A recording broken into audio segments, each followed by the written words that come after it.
God rejected Saul as the king of Israel because he disobeyed the commands of the Lord, and he chose David as the king of Israel. David was a handsome and God fearing boy, and he was the one who killed Goliath the Philistine.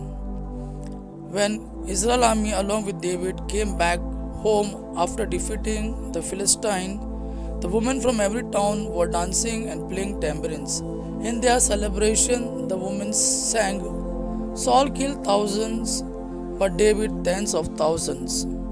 From that day on, Saul was jealous of David, and his jealousy grew to such an extent that he wanted to kill David after knowing that God had chosen David to be the king.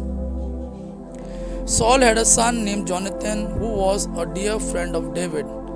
Jonathan loved him and often saved him from the Saul's hand. Jonathan and Saul was killed in battle with Philistine. When David came to know about the death of Saul and Jonathan, he was deeply grieved and tore his clothes in sorrow, and all his men did the same. David now was firmly established as the king of Israel and Judah. One day, David asked, Is there anyone left of Saul's family? If there is, I would like to show him kindness for Jonathan's sake.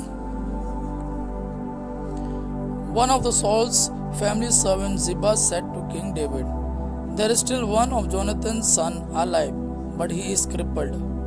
Where is he? David asked.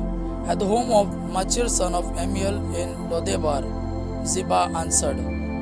So King David sent for him. When Mephibosheth, son of Jonathan and grandson of Saul, arrived, he bowed down before David in respect.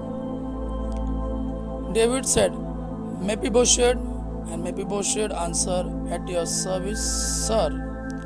Don't be afraid, I will be kind to you for the sake of your father Jonathan. I will give you back all the land that belonged to your grandfather Saul, and you always be welcome at my table, said the King David.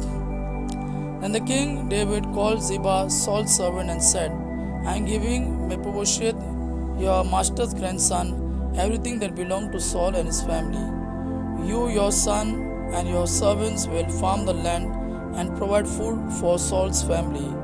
But Mephibosheth himself will always be a guest at my table.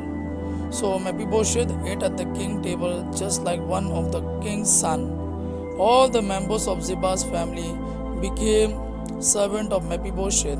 So Mephibosheth, who was crippled in both feet, lived in Jerusalem, eating all his meals at the king's table.